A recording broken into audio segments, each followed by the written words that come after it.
Hello student, good morning.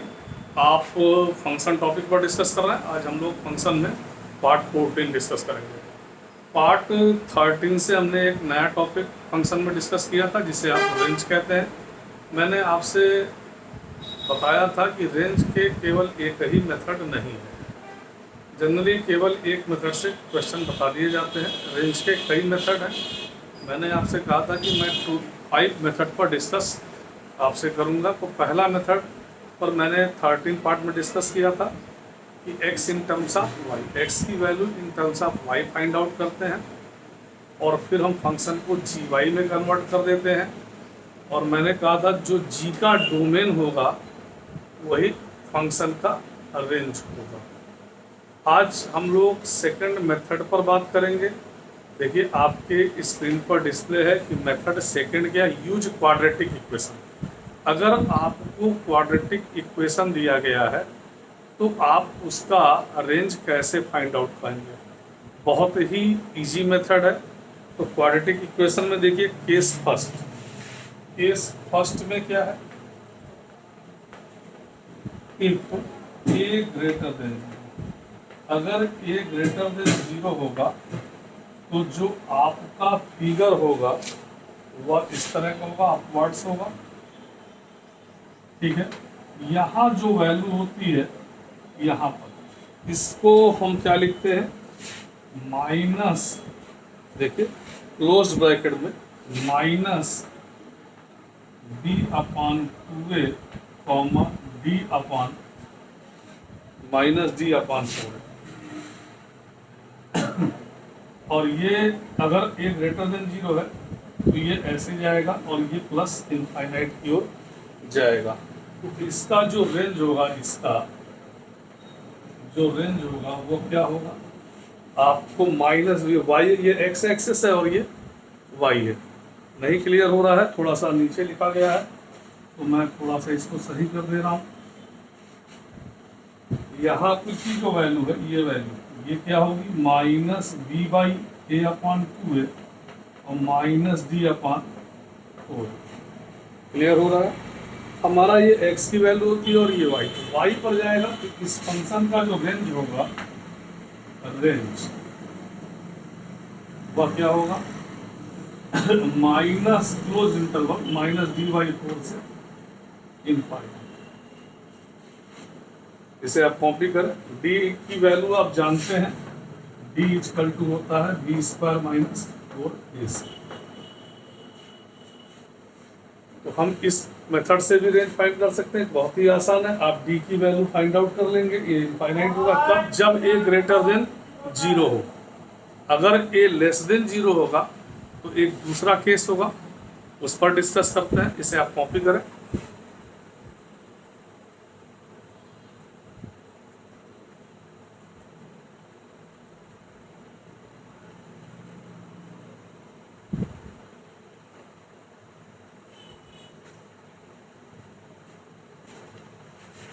देखिए case second,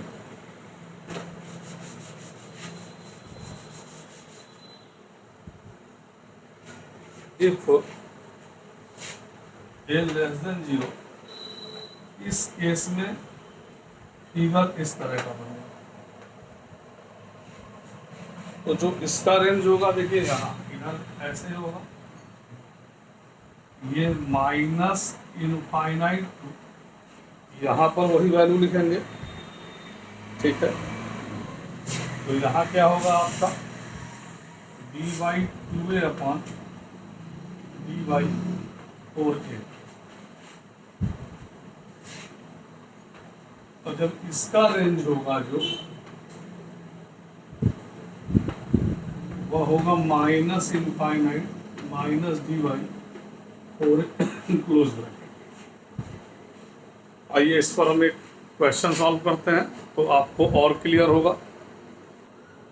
आइए देखिए, एक क्वेश्चन हम इस पैटर्न पर सॉल्व करते हैं जिसमें हम क्वाड्रेटिक इक्वेशन का यूज करेंगे। तो देखिए आपके स्क्रीन पे display, find the equation of function f x equal to 2x square minus 5x plus 3। ये आपका क्वाड्रेटिक इक्वेशन है। इसको हम दो मेथड से सॉल्व कर सकते हैं। एक तो मैंने आपको जो बताया उससे, और अगर आप चाहें तो कुछ लोग इसे क्वाड्रेटिक इक्वेशन को परफेक्ट स्क्वायर बना के भी सॉल्व कर सकते हैं। आप चाहें तो दोनों मेथड सीख सकते हैं। तो सबसे पहले आपने ऑब्जर्व क्या किया, हियर ए की value two that is greater than 0, ये बहुत इंपॉर्टेंट है। बी की वैल्यू -5 और सी की वैल्यू 3। तो जब आपने ये ऑब्जर्व किया कि ए ग्रेटर देन 0 है, तो आपने इसको क्लियर कर लिया कि जो आपका ग्राफ है क्वाड्रेटिक इक्वेशन है वो ऐसे होगा और इस तरह से। और यहाँ पर आप जानते हैं तो आपको इसका रेंज मालूम है। इसका क्या रेंज होता है, आपने देखा था कि अभी -d/4a से इनफाइनाइट, -d/4a से इनफाइनाइट। तो हम पहले d की वैल्यू फाइंड आउट करते हैं। d क्या होता है, b² - 4ac, और b की वैल्यू 25, 5 का स्क्वायर 4, a की वैल्यू 2, c की वैल्यू 3। तो आप अगर देखें तो ये वैल्यू क्या आ गई, 1 आ गई। तो d की वैल्यू 1 आ गई। तो अगर रेंज की बात करते हैं हम, क्या बात, पहले आप ये निकालिए -d/4, तो -1 और 4a की वैल्यू, तो ये -1/8। क्लियर हो रहा है। तो अगर आप रेंज कहेंगे, देखिए रेंज क्या होगा, रेंज आप समझ रहे हैं, क्लोज्ड ब्रैकेट में -1/8 टू इनफाइनाइट। बहुत ही सिंपल क्वेश्चन। आपने सबसे पहले क्वाड्रेटिक इक्वेशन का नेचर देखा, ये किस तरह का है। ए ग्रेटर देन 0 होने पर आपको पहले ही से बता दिया है रेंज कैसे फाइंड आउट करते हैं। और इसी मेथड, दूसरे मेथड से भी हम फाइंड आउट कर सकते हैं, वो है परफेक्ट स्क्वायर। आपने 9th में परफेक्ट स्क्वायर सीखा है। आगे इंटीग्रेशन में भी हम परफेक्ट स्क्वायर से क्वेश्चंस को सॉल्व करते हैं। तो इसी क्वेश्चन को एक सेकंड मेथड से देखते हैं। पहले आप इसे कॉपी करें, फिर दोनों से आप आंसर भी टैली कर सकते हैं।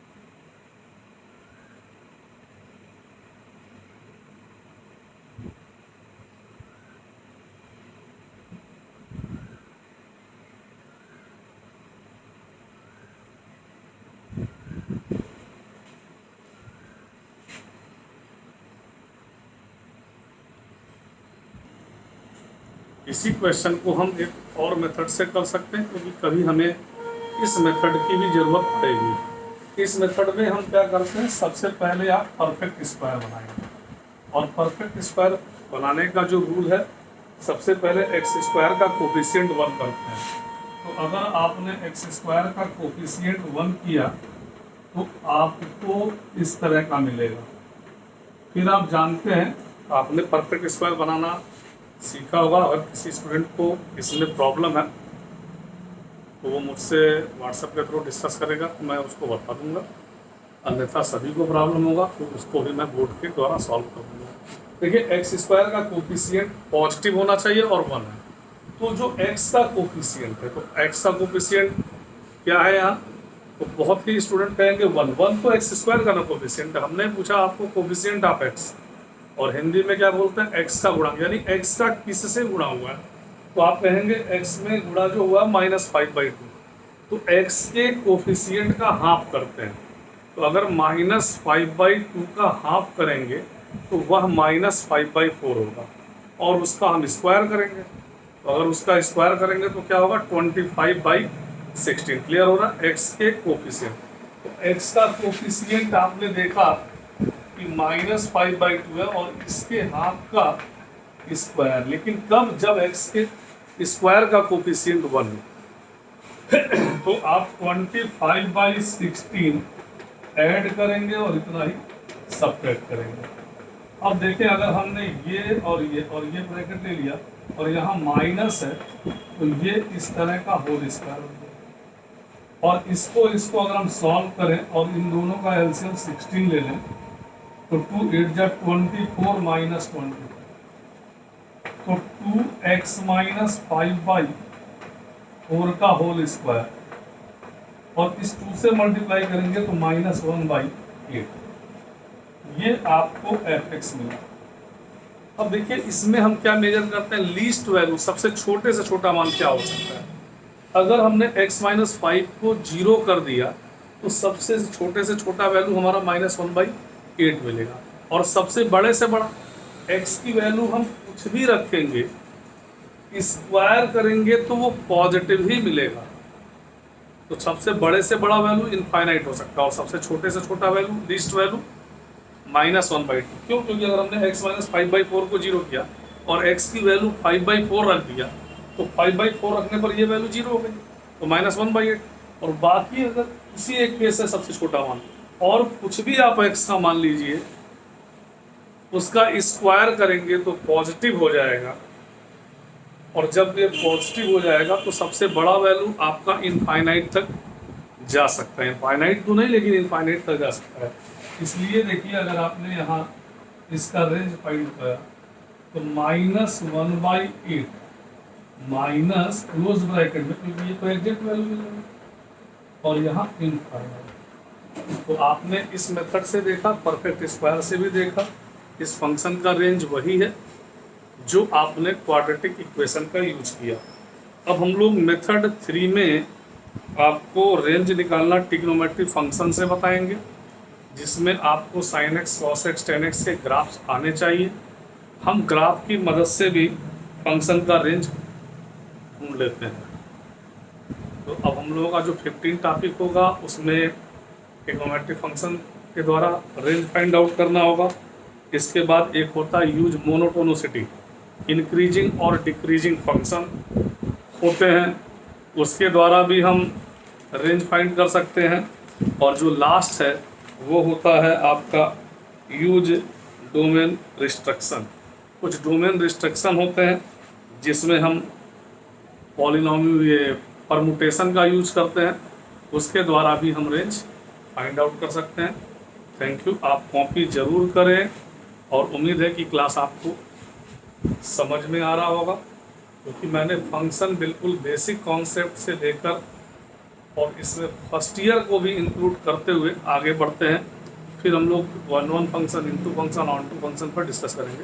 Thank you.